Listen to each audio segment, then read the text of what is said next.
¿Hasta qué punto podemos perdernos en una idea que no es realmente nuestra?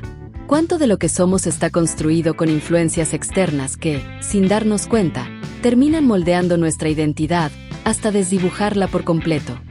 En Internet, es más fácil que nunca adoptar discursos, posturas y máscaras. Basta conseguir una narrativa, repetir frases virales y, en poco tiempo, construir un personaje que parezca tener todas las respuestas. ¿Pero qué ocurre cuando ese personaje se come a la persona? ¿Qué pasa cuando dejas de ser tú y solo actúas para sostener un papel? Ese fue el caso de Espartaco 18, un creador de contenido que, como muchos, llegó a YouTube buscando un lugar. Al principio, era solo un joven compartiendo su afición por los videojuegos, haciendo reseñas de títulos populares como Halo o Gears of War. Sin embargo, con el paso del tiempo, buscaba encajar en una narrativa más impactante, más provocadora, comenzó a sumergirse en un ecosistema que prometía certezas absolutas, el universo de la Red Pill, la superación masculina y la cultura de los alfa, beta y sigma. Todo eso parecía darle un marco, una identidad, una respuesta para cada pregunta. Pero lo que parecía claridad, era solo un espejo deformante. Se volvió consumidor obsesivo de canales que mezclaban ideología, pseudociencia y discursos extremos. Y más allá de aprender, imitaba. Copiaba los gestos, el tono, la jerga, las ideas. Y con el tiempo, ya no compartía opiniones, predicaba. Como si él fuera el portador de una verdad incuestionable. Hablaba de mujeres como si fueran enemigas, de los hombres como si estuvieran condenados, y del mundo como si se tratara de un campo de batalla entre despiertos y sumisos. Lo trágico no fue solo su discurso, fue su desconexión, porque al construir un personaje que lo protegiera del mundo, terminó quedando atrapado en él. Con el tiempo, Espartaco 18 dejó de ser solo un creador de contenido que hablaba de videojuegos. Pasó a convertirse en un portavoz de una narrativa cada vez más rígida, más excluyente y, en muchos casos, profundamente misógina. Su canal ya no era un espacio para compartir ideas, sino una plataforma desde la cual predicaba una visión de mundo binaria, mecánica, donde todo tenía que encajar en su sistema ideológico, sin margen para la duda ni el matiz. Y eso, aunque le trajo notoriedad, también lo fue aislando de algo fundamental, su humanidad. Cuando te aferras demasiado a una narrativa externa, dejas de pensar por ti mismo. Reaccionas en lugar de reflexionar. Respondes con frases prestadas. Y poco a poco, sin darte cuenta, te conviertes en una extensión de lo que consumes. Eso fue lo que pasó con él. Sus videos comenzaron a parecer copias mal digeridas de otros referentes más conocidos del mundo Red Pill. Utilizaba terminología compleja sin comprenderla del todo. Citaba a autores como Schopenhauer o Nietzsche para respaldar argumentos que, en realidad, contradecían por completo la esencia de esos pensadores. Era como si usara la filosofía no para pensar mejor, sino para maquillar sus propias inseguridades. Y no era solo cuestión de forma, sino de fondo. Porque mientras promovía una visión estoica del mundo, donde el hombre debía ser fuerte, disciplinado, emocionalmente imperturbable, él mismo caía constantemente en contradicciones. Hablaba de no dejarse dominar por las emociones, pero respondía con arrogancia y soberbia a quien lo cuestionaba. Predicaba sobre la importancia de la autosuficiencia, pero dependía por completo de las visualizaciones, la validación digital y la constante reafirmación de su comunidad para seguir adelante. En uno de sus videos más criticados, llegó a decir que las mujeres modernas ya no sirven para formar familia, solo buscan poder y placer, y ese fue el momento en el que muchos comenzaron a ver la grieta mental que poseía. Porque al intentar generalizar con tanta violencia, expuso algo más profundo, su resentimiento. Una herida mal resuelta. Una frustración no asumida. Y eso, aunque lo maquillara con retórica, se notaba. A partir de ahí, su contenido se volvió más extremo, más reaccionario, más agresivo. Parecía que cuanto más lo criticaban, más necesitaba reafirmar su postura. Pero en lugar de fortalecer su argumento, lo fue debilitando. Porque quien no puede revisar sus ideas, quien no está dispuesto a dudar de sí mismo, se convierte en rehén de su propio discurso. Y eso fue exactamente lo que le pasó. Comenzaron a surgir videos que desmentían sus afirmaciones, recopilaciones de sus contradicciones, análisis de su cambio de postura con el tiempo. Pero lo más revelador no fueron esos contenidos externos, sino los momentos en los que él mismo se traicionaba. Como cuando criticaba a los hombres que no trabajaban, pero pasaba días enteros en transmisiones sin rumbo. o cuando hablaba de disciplina y autocontrol, pero se dejaba llevar por el impulso de responder con burlas o desdén a sus detractores. Era evidente que Espartaco XVIII había quedado atrapado en su personaje. Ya no podía permitirse dudar, ni corregirse, ni matizar, porque cuando conviertes tus palabras en dogma, te conviertes en prisionero de ellas. La caída de Espartaco XVIII no fue abrupta ni espectacular. Fue progresiva, silenciosa, como si cada palabra que decía con exceso de seguridad fuera debilitando, poco a poco, los cimientos de su credibilidad.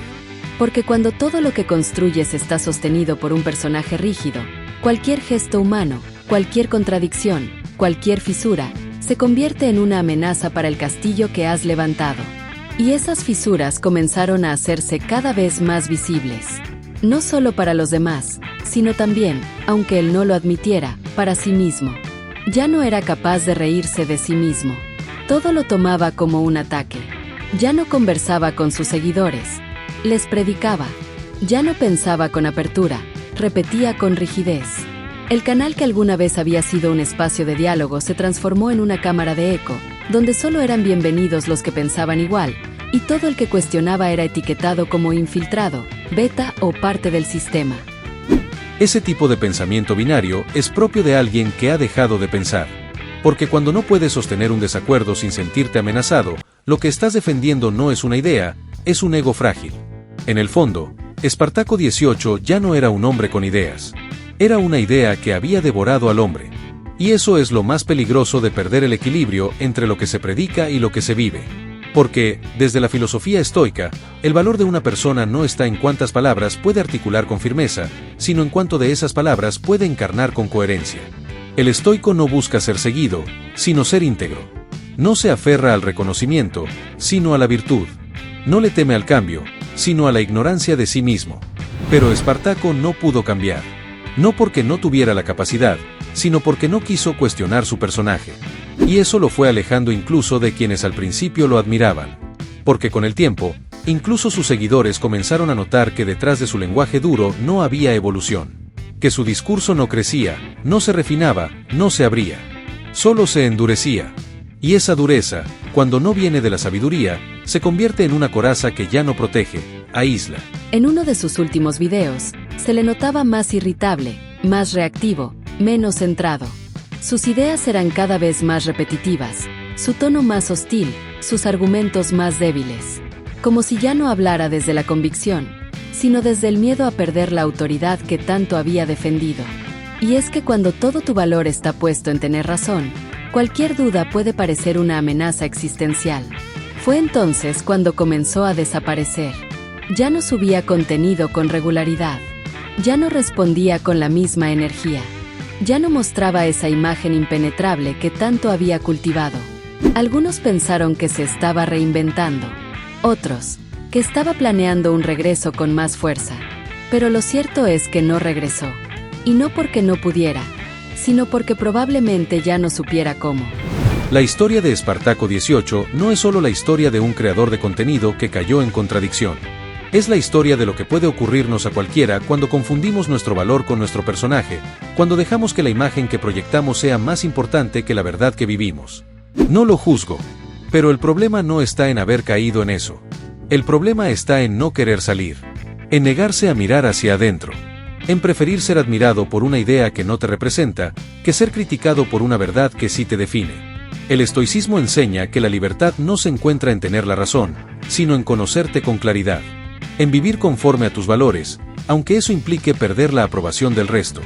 Enseña que la virtud no se impone con gritos ni se sostiene con máscaras, sino que se construye en silencio, con acciones, con coherencia, con la capacidad de dudar de ti mismo sin derrumbarte. Espartaco XVIII se perdió no porque tuviera ideas cerradas. Se perdió porque dejó de pensar por sí mismo. Porque olvidó que ningún discurso, por más viral que sea, vale tanto como la propia paz. Que ninguna ideología debe estar por encima de tu capacidad de sentir, de aprender, de corregir el rumbo si hace falta. Y esa es la verdadera tragedia, no perder suscriptores, no tener menos vistas, no ser criticado. La tragedia fue haberse desconectado de su humanidad. Porque cuando ya no puedes reírte de ti, ya no puedes crecer.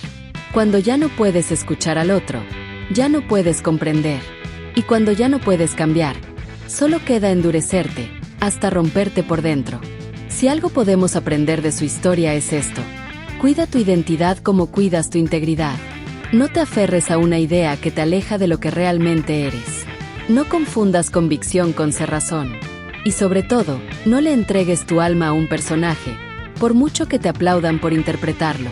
Y si este video te hizo pensar, si en algún momento sentiste que algo de lo que se dijo también te habla a ti, te invito a quedarte. Este canal no es un tribunal, es un espacio de reflexión. Aquí no se trata de tener todas las respuestas, sino de hacernos preguntas que nos lleven más cerca de nosotros mismos. Suscríbete si quieres seguir explorando estos temas sin filtros.